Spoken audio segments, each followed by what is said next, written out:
আসসালামু আলাইকুম ভিউয়ার্স, সবার কি অবস্থা? আশা করি সবাই ভালো আছেন এবং সুস্থ আছেন। তো ভিউয়ার্স, আজকের ভিডিওটা সবার জন্য, নতুন কবুতর পালকদের জন্য, পুরাতন কবুতর পালকদের জন্য, সবার জন্য আজকের ভিডিওটা।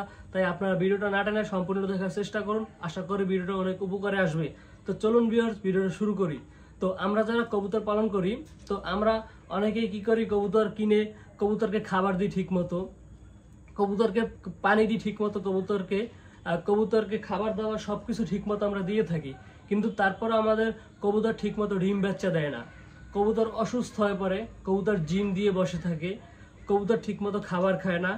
তো এইগুলো কেন হয়? তো অনেকেই প্রশ্ন থেকে থাকে, আমার কবুতরকে ঠিক মতো আমি খাবার দিই, ঠিক মতো কবুতরকে পানি দিই, সব কিছু ঠিক মতো দিই, কিন্তু আমার কবুতর কেন অসুস্থ হয়ে পড়ে? তো এই বিষয়টা অনেকেই মাথায় থেকে থাকে। তো আজকের ভিডিওটা আমি বলে দিব কিভাবে আপনার কবুতর পালন করবেন সঠিক নিয়মে। তাহলে আপনার কবুতর বিনা খরচে, বিনা মেডিসিনে আপনার কবুতর সারা বছর সুস্থ রাখতে পারবেন। তো ভিউয়ার্স, আপনারা শুধু কবুতর পালন করলে হবে না, আপনার কবুতরকে টুকটাক সময় দিতে হবে, কবুতরকে টুকিটাকি যত্ন নিতে হবে। তাহলে আপনার কবুতর ঠিকমতো সারা বছর সুস্থ থাকবে। তো আপনারা যখন কবুতরকে খাবার দেন, অনেকে কি করেন, আজকে খাবার দিয়েছেন, কিছু অংশ অবশিষ্ট অংশ রয়ে গেছে, তো ওই অবশিষ্ট অংশ কবুতরের খাবার পাত্রে কিছু অংশ থেকে থাকে, তার সাথে আপনারা সকালবেলা নতুন খাবার এনে ওই পাত্রে দিয়ে দেন। তো ওই দুইটা খাবার মিক্স হয়ে যায়, তারপর আপনার কবুতর কিন্তু ওই খাবারটা খায়। তো কবুতরটা ওই খাবারগুলো আপনার কবুতর খাওয়ার পর কিন্তু ওই খাবার থেকে আপনার কবুতরের ভাইরাস ছড়ায়। তো ওই থেকে আপনার কবুতর রোগে আক্রান্ত হয়ে পড়ে। তো এখন আমি বলে দিই, অনেকে বলতে পারেন ওই রাতে খাবারটা থাকে, ও থেকে কিভাবে ভাইরাস ছড়ায়। তো আমি বলে দিচ্ছি। তো আপনার খাবারটা যখন থাকে পাত্রে, যখন রাতের খাবারটা থাকে, তখন কিন্তু আপনার ওই কবুতরের বাসস্থানে ইঁদুর, তেলাপোকা এগুলো এসে থাকে। তো তেলাপোকা থেকে কিন্তু ভাইরাস ছড়ায়, ইঁদুর থেকে আইসা ভাইরাস ছড়ায়, ওরা খাবারের উপরে যখন বসে তখন কিন্তু ভাইরাস ছড়ায়। তো আপনারা এটা কখনো করবেন না। যদি আপনারা সন্ধ্যার আগে বিকেলবেলা যে খাবারটা দেন, কবুতর খাবার শেষ হওয়ার পরে যে বাকি অবশিষ্ট অংশ থেকে থাকে, তো ওটা একটা বাসায় নিয়ে রেখে দিবেন, বা একটা বাটার ভিতরে রেখে দিবেন, পাত্রের ভিতরে রেখে দিবেন ঢেকে। তাহলে আপনারা কোনো সমস্যা হবে না কবুতরের।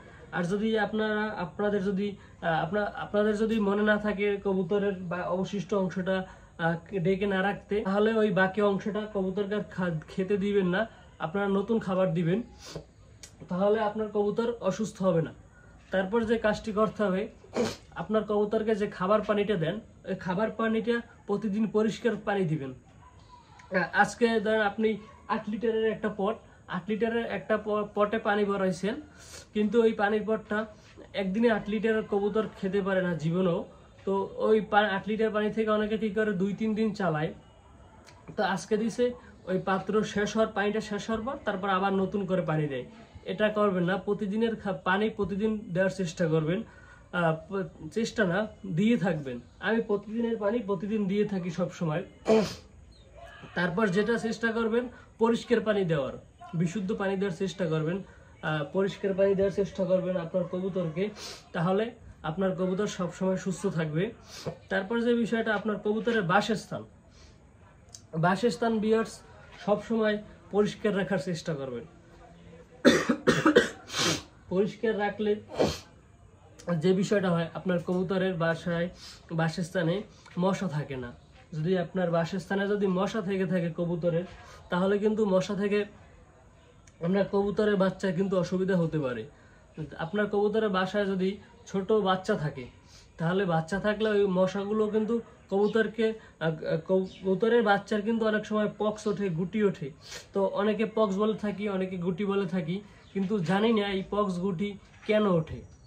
অনেকে সমাধান জেনে থাকে, আবার অনেকে জানে না, কিন্তু সেটা বিষয় না। কিন্তু আমি এখন বলতেছি কবুতরের বাচ্চার যে পক্স গুটি, এটা কেন ওঠে। এই পক্স গুটি ওঠার কারণ মেইন হলো মশার কারণে। আপনার কবুতরের বাসস্থান যদি অপরিষ্কার থাকে, তাহলে কিন্তু সেখানে মশা তৈরি হয়, সৃষ্টি হয়। তাহলে আপনার বাসাটা যদি পরিষ্কার থাকে, বাসার বাসস্থান আশপাশটা যদি পরিষ্কার রাখেন সব সময়, তাহলে কিন্তু কোনো মশা থাকে না। আপনার ওই মশাগুলো যখন বাচ্চাগুলোকে কামড় দিবে, তো কামড় দেওয়ার পরে কিন্তু ওই কবুতরের বাচ্চার পক্স বা গুটি ওঠে। তো আপনারা সবসময় চেষ্টা করেন কবুতরের বাসস্থানটা পরিষ্কার রাখার চেষ্টা করবেন। আশা করি তাহলে আপনার কবুতরের সারা বছর সুস্থ থাকবে, কবুতরগুলো আপনার সারা বছর সুস্থ থাকবে বিনা খরচে। তো এই রকম টুকিটাকি কিছু যত্ন নিতে হবে, তাতে আপনার কবুতর সব সময় সুস্থ থাকবে। আমার জানা মতে আমি যতটুকু করে থাকি, তো সেটা আপনাদের কাছে শেয়ার করলাম। তারপর যে বিষয়টা, কবুতরকে খাবার দিবেন, কবুতর খাবার দিবেন। অনেকে কি করেন, ধান দিয়ে থাকেন, আবার অনেকে দিয়ে থাকেন গম, আবার অনেকে ভুট্টা দিয়ে থাকেন। এটা করবেন না। এটা করলে আপনার এক এক খাবারে এক এক উপাদান রয়েছে। যেরকম আমরা ভাত খাই, তারপর শুধু কিন্তু ভাত খাই না, ভাতের সাথে কিন্তু মাছ খাই, শাক খাই, সবজি খাই। তো এরকম এক এক খাবারে এক এক উপাদান রয়েছে। তো সেজন্য আপনারা শুধু ধান দিবেন না, সবসময় মিক্স খাবার দেওয়ার চেষ্টা করবেন। ধান দিবেন, গম দিবেন, ভুট্টা দিবেন, ডাবলি দিবেন। তো এগুলো মিক্স করে দেওয়ার চেষ্টা করবেন। যদি মিক্স করে দেন, তাহলে দেখা যাচ্ছে আপনার কবুতরের এক এক খাবারে এক এক উপাদান রয়েছে। তো ওই এক এক উপাদান থেকে আপনার যদি মিক্স খাবার দেন, তাহলে আপনার কবুতরগুলো সব ধরনের উপাদান পাইতেছে, তাহলে ওর শরীরটা ফিট থাকলো, ওর শরীরে সব ধরনের উপাদান পাইলো, তাইলে ওর রোগে আক্রান্ত করতে পারলো না। ওর সব ধরনের উপাদান শরীরে রয়ে গেল, ভিটামিন পেয়ে গেল, প্রোটিন পেয়ে গেল, সবকিছু পেয়ে গেল। তো আপনারা সবসময় চেষ্টা করবেন কবুতরকে মিক্স খাবার দেওয়ার। তো ভিউয়ার্স, আপনারা এভাবে কবুতরকে খাবার দিবেন, কবুতরের বাসস্থান পরিষ্কার করবেন। কবুতরের বাসস্থান মাসের ভিতরে দুইবার পরিষ্কার করার চেষ্টা করবেন, 15 দিন পর পর পরিষ্কার করার চেষ্টা করবেন।